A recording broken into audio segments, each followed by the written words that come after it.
जय श्री गणेश। नमस्कार दोस्तों, स्वागत है आपका अपने YouTube चैनल पूजा और उपाय में। दोस्तों, इस वीडियो में सकट चौथ व्रत जो है उसके लिए पूजा का कौन कौन सा सामान चाहिए होगा, साथ ही चंद्रमा को अर्घ्य देने के लिए क्या क्या सामान चाहिए होगा, वो भी आपको पूरा वीडियो में उसकी जानकारी देने वाले हैं। तो सन 2025 में सकट चौथ, जिसे हम लोग तिल चौथ या तिलकुट, तिलवा, माघ चौथ, अलग अलग जगह पर अलग अलग नाम से जाना जाता है, जो माघ माह में पड़ती है। तो उस चौथ का व्रत जो है वो 2025 में 17 जनवरी को रखा जाएगा। शुक्रवार के दिन वो व्रत आपको रखना है पूरा, और शाम के समय उसकी पूजा करनी है। व्रत में जो सामग्री है इस प्रकार है। सबसे पहले तो आपको चाहिए होगी जो मुख्य चीज़ होती है, एक चौकी, क्योंकि ये पूजा जो है आप शाम के समय ही की जाती है, ज़्यादातर लोग तो उसी समय करते हैं। तो आप वो एक चौकी रख लीजिएगा, और उसके बाद में चौकी नहीं है तो पीढ़ा भी आप ले सकते हैं, और नहीं तो चकला जो आता है वो चकला पर ही रख कर ही मेन पूजा की जा सकती है। तो आप अगर चौकी है तो बहुत अच्छी बात है, चौकी रख लीजिए। साथ ही साथ एक पीला वस्त्र ले लीजिए, गणेश भगवान को पीला रंग अति प्रिय होता है, तो आप पीला वस्त्र ले लीजिए जो आप चौकी पर बिछाने के लिए रख लीजिएगा। ठीक है। इसके साथ ही साथ आपको लकड़ी का या पत्थर के जो चकला आता है वो रखना है, क्योंकि आप उसी पे अपने गौरी गणेश को स्थापित करेंगे, इस प्रकार से देखिए। और साथ ही साथ जो हमारा शकरकंदी है और तिल के बने हुए जो लड्डू होते हैं वो हम इसी पे रखते हैं। ये इस तरीके से जो पूजा है वो उत्तर भारत में की जाती है। आप चाहें तो इस पर भी कर सकते हैं, लेकिन उत्तर भारत में मेन पूजा जो होती है वो इस तरह से चकला लेकर के, चाहे वो लकड़ी का हो या पत्थर का हो, उस पर रख करके ही पूजा जाता है।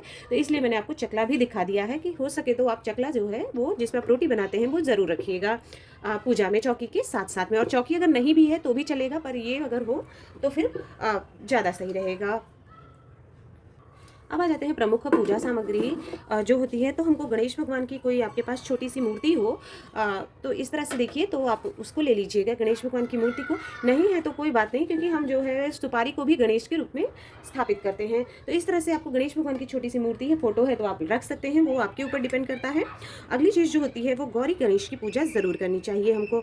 तो गौरी गणेश देखिए इस प्रकार से मिट्टी से बनी हुई गौरी माता होती हैं, या फिर गोबर से बनाई जाती हैं, जिसकी हर सुहाग या जो मुख्य व्रत जो होते हैं, चौथ हो गया है, छठ हो गया, इन सब व्रत में हम पूजा जरूर करते हैं। तो इस तरह से मिट्टी से बनी हुई गौरी माता होती है। साथ ही सुपारी के प्रतीक के रूप में हम गणेश भगवान को रखते हैं, इसी की पूजा हमको मेन जो है वो करनी होती है। तो इस तरह से आपको गौरी और गणेश जी को भी रखना है साथ में, इस प्रकार से बना करके। इसके अतिरिक्त जो है आपको जो बाकी की पूजा सामग्री होती है वो सारी सामग्री ले लेनी है। जैसे कि दीपक आपको रखना है, साथ ही साथ घी के दीपक आपको बनाने हैं तो घी रख लीजिएगा। चंदन के रूप में आप पीला चंदन रख लीजिए, रोली रख लीजिएगा, और साथ ही साथ गणेश भगवान को सिंदूर चढ़ता है गौरी माता को, तो ये भी आपको रखने ही है। साथ ही साथ आप जो है धूप बत्ती रख लीजिएगा, अक्षत के रूप में रख लीजिएगा। इस प्रकार से जो भी चीज़ें होती हैं वो आप रख दीजिए। उसके साथ ही साथ मौली ज़रूर चाहिए होगी हमको, क्योंकि मौली हम वस्त्र के रूप में चढ़ाएंगे, और वैसे भी हमको चाहिए ही होती है, माचिस चाहिए होगा। साथ ही साथ अगली चीज़ जो चाहिए हमको वो है काला तिल। काले तिल का पूजन में विशेष महत्व है। हम चंद्रदेव को अर्घ भी काले तिल में देते हैं, साथ ही गणेश भगवान को भी हम चढ़ाएंगे काले तिल, और तो इसलिए काले तिल का विशेष महत्व है। आपको काले तिल अपनी पूजा में ज़रूर शामिल करने हैं, और जब हम परिक्रमा करते हैं तब भी हमको काले तिल चाहिए होंगे। तो इस तरह से आपको काले तिल तो ज़रूर ही रखने हैं। आरती के लिए आप कपूर रख लीजिएगा, साथ ही घी आपने रखना है, घी का दिया आप जलाएंगे और कपूर का दिया जलाएंगे। पूजा के लिए आरती के लिए घंटी रख लीजिए, और बाती आप बना के रख लीजिएगा, पहले से ही दीपक बना के रख दीजिए। गोल बाती लंबी बाती अपने अकॉर्डिंग रख लीजिएगा। ये जो दीपक है आपको दो, कम से कम 3 दीपक आपको चाहिए होंगे। एक दीपक जो आप पहले ही पूजा शुरू होंगी तभी आप जला के रख लेते हैं, अगर आप कलश रख रहे हैं तब भी, नहीं रख रहे हैं तब भी, ये एक दिया रहेगा। बाकी दूसरे दीपक से आप गणेश भगवान की आरती करेंगे। और तीसरा दीपक जो है वो आप जब चंद्रमा को अर्घ देते हैं तो आपको वो तीसरा दीपक से चंद्रदेव की आरती करनी होती है। तो इस तरह से आपको कितने टोटल 3 दीपक लेने होंगे। कलश पर रखने के लिए थोड़ा सा चावल ले लीजिएगा, या चावल नहीं है तो गेहूं ले लीजिएगा, कोई भी एक अनाज मतलब आप ले करके रख सकते हैं। इसके साथ ही साथ गणेश भगवान की मूर्ति ली है तो उनको चढ़ाने के लिए पीली चुनरी रख लीजिए, पीला वस्त्र या फिर लाल कोई भी चुनरी एक जो है वो रख लीजिएगा। इस प्रकार से आप उनको चढ़ाने के लिए, ठीक है। ये चीज़ें हो गई। और तिल चौथ यानी संकष्टी चतुर्थी की जो व्रत कथा आती है उसकी पुस्तक अगर आपके पास है तो आप पुस्तक रख लीजिएगा। और आरती की किताब, गणेश भगवान गौरी माता की आरती करने के लिए आपको चाहिए होगी तो आरती की किताब भी रख लीजिएगा। साथ ही साथ में वो पुस्तक जो व्रत कथा की आपको बताई वो भी आपको चाहिए होगी। जनेऊ जरूर चढ़ाइएगा गणेश भगवान को। की पूजा में जनेऊ अत्यंत प्रिय है उनको, और वो चढ़ाया ही जाता है, तो इसलिए आपको जनेऊ जरूर रखना है अपनी पूजा में। अगला जो है आपको जल चाहिए होगा। कितने 2 लोटे में जल भर के रख लीजिएगा। एक तो जल जो है आप रखेंगे, 1 लोटा जल जो है उससे आप चंद्रमा को अर्घ देंगे और उसी पे पहले आप जो है दीपक जला के रख दीजिएगा, यानी कलश के जैसे उस पर आप चावल रख दीजिएगा और दीपक रखना है और बाद में इसी लोटे से आपको चंद्रमा को अर्घ देना है। तो 1 लोटा आप ये हो गया, बाकी का 1 लोटा जल आप रख लीजिएगा, उससे आचमनी वगैरह शुद्धि वगैरह, और जब आप परिक्रमा करते हैं तो फिर आपको ये 1 लोटा जल और चाहिए होगा। तो इस तरह से 2 लोटा जल आपको चाहिए ही चाहिए होता है। इसके बाद आपको फूल माला चाहिए होती है। तो फूल जो है चंद्रमा को अर्घ देने के लिए चंद्रदेव को सफ़ेद फूल का, क्योंकि चंद्रमा की पूजा का विशेष महत्व होता है, तो आपको सफ़ेद फूल चंद्रदेव की पूजा के लिए चाहिए। साथ ही आपको दूर्वा चाहिए गणेश भगवान के लिए, 2 दूर्वा ज़रूर रख लीजिएगा। और पीला फूल जो है वो आप रख लीजिएगा गणेश भगवान के लिए, ठीक है। संभव हो तो पीला फूल मिल जाए तो बहुत अच्छी, नहीं तो कोई भी आप फूल ले सकते हैं, लेकिन पीला फूल जो है गणेश भगवान के लिए अति प्रिय होता है, तो पीला फूल मिल जाए तो वो रख लीजिएगा। साथ ही साथ में सफ़ेद फूल चंद्रदेव के लिए आपको रख लेना चाहिए।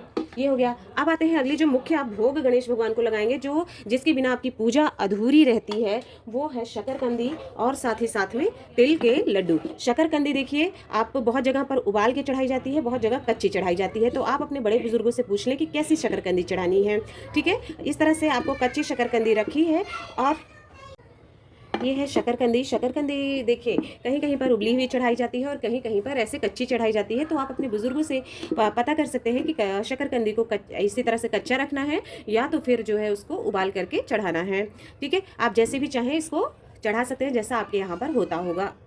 4 शकरकंदी हमको पूजा के लिए चाहिए होगी, पतली पतली आती है और यहाँ पर मैं अभी हमारी तरफ वैसी मिल नहीं पा रही है, यहाँ पर पतली से धागा लगा हुआ होता है जो संतान की लंबी उम्र के लिए होता है, जो शकरकंदी होती है। अगर हो सके तो आप वैसी वाली शकरकंदी लें जिसमें पतला पतला से धागे जो है यहाँ से निकले हुए रहते हैं, उस तरह की अगर आपको मिल जाए, हर जगह मिल नहीं पाती है, तो वैसी शकरकंदी। और आपको 4 शकरकंदी चाहिए होगी पूजा के लिए। वो कटी पटी खंडित मत लीजिएगा, बहुत सोच समझ के जो आप पूजा में चढ़ाएंगे वो शकरकंदी आपको लेनी है। तो इस तरह से आपने 4 शकरकंदी लेनी है। साथ ही साथ आपको तिल के बने हुए और गुड़ के बने हुए लड्डू चढ़ाने हैं, ठीक है। इस प्रकार से आप घर में बना लें तो बहुत अच्छी बात है, मार्केट में भी आते हैं, लेकिन मेरे ख्याल से आपको तिल और गुड़ के लड्डू घर में बनाने चाहिए। और 4 जो है आपको इस तरह से चाहिए होंगे, 4 लड्डू जो होते हैं वो हमको भगवान गणेश को इसी पर चढ़ाने के लिए चाहिए होंगे मुख्य रूप से। उसके अलावा आप अलग से भोग भी लगाएंगे, परंतु 4 शकरकंदी और 4 काले तिल और गुड़ के लड्डू आपको मुख्य रूप से भोग चढ़ाने होंगे। ये हमारा सबसे प्रमुख भोग होता है, इसके बिना आपकी पूजा स्वीकार नहीं होगी, कि जैसा कि नाम से स्पष्ट है, क्योंकि ये तिल चौथ का है। तो ये आपको ज़रूर रखने हैं तिल के लड्डू। और ये इसके अतिरिक्त आप मोदक ले सकते हैं, लड्डू ले सकते हैं, घर का बना हुआ मिठाई, मैंने गाजर का हलवा जैसे बनाया हुआ है, तो ये हम भोग में चढ़ाएंगे मीठा के रूप में। तो सीज़न वाली चीज़ है, तो ये आप घर पे बना के भी चढ़ा सकते हैं या मार्केट से भी मोदक लड्डू आदि ला सकते हैं। फल आप अपने हिसाब से चढ़ा लीजिए, मौसमी फल आजकल बहुत आसानी से मिल जाते हैं, चाहे संतरा हो गया है, एप्पल हो गया है, अनार हो गया है, जो फल आपकी सामर्थ्य है, जैसी आपकी मतलब है, जो आपके लिए संभव हो सके वो फल जो है आप ले करके रख लीजिएगा गणेश भगवान और गौरी माता को चढ़ाने के लिए। ये आपके ऊपर डिपेंड करता है। मुख्य भोग जो होता है वो यही होता है, ये जो है बहुत ध्यान से आप खरीदिएगा। और हो सके तिल के लड्डू कम से कम, ज़्यादा नहीं तो 4 तो आप घर पे बना लीजिए, जो आप भोग में मुख्य चढ़ाएंगे वो, ठीक है। इस प्रकार से ये हो गया हमारा भोग और प्रसाद। यही जो होती है हमारी मुख्य सामग्री, हमको जो है वो चाहिए होती है। इसके साथ ही साथ आपको दीपक बता दिया और जो जो चीज़ें हैं वो सब बता दिया है, चकला वगैरह, जल वगैरह और काले तिल मुख्य रखिएगा। साथ ही साथ आपको सुहाग की सामग्री जो है, कोई भी 5 सामग्री आप अपने हिसाब से ले लीजिएगा। 5 सामग्री जैसे हो गई, चूड़ी हो गई, कड़ा हो गया है, बिंदी हो गई है, गौरी माता को आप चढ़ा दीजिएगा। बाद में उसको आप एक सामान अपने लिए रख लीजिए और बाकी को किसी को दान कर सकते हैं, ठीक है। तो इस तरह से आपको आलता जो होता है वो ले लीजिए और साथ ही साथ में चूड़ी हो गया है, बिंदी हो गया है, मेहंदी है, महावर हो गया है और ये जो चीज़ सिंदूर वगैरह हो गया है। बाकी आपका जो सामर्थ्य है जैसी है उस तरह से आप सुहाग की सामग्री अपने हिसाब से ले सकते हैं जो आप चढ़ाना चाहते हैं। इसके बाद आपको दक्षिणा जरूर कुछ रखनी है। दक्षिणा आप अपनी सामर्थ्य के अनुसार 50 रुपये, 51 रुपये, 100 रुपये रख सकते हैं और बाद में आपको इसको किसी को दान में देना है। ये दक्षिणा जो रखे हुए होते हैं आप में, ठीक है, ये आपको ध्यान रखना है। इतनी सामग्री जो हमने आपको बताई ये मुख्य रूप से चाहिए होती है हमको, जो चौथ की पूजा हम करते हैं चंद्रदेव को मिला करके और जो गणेश भगवान की पूजा को मिला करके। तो दोस्तों ये है वो मुख्य सामग्री जो आपको पूजा के लिए चाहिए होगी, चाहे आप पहली बार व्रत रख रहे हैं या हमेशा ही रखते हैं। इतना ही मुख्य सामान आपको चाहिए होता है सकट चौथ के व्रत के लिए। अगर आपको वीडियो पसंद आया हो, जानकारी पसंद आई हो, तो वीडियो को लाइक करिएगा, शेयर करिएगा और चैनल को सब्सक्राइब करिएगा। साथ ही कमेंट बॉक्स में जय श्री गणेश ज़रूर लिखिएगा। और आप सभी को संतान के लिए ये व्रत क्योंकि रखते हैं तो आपकी संतान दीर्घायु हो, हमेशा स्वस्थ बनी रहे। साथ ही साथ गणेश भगवान की चौथ माता की कृपा आप पर हमेशा बनी रहे।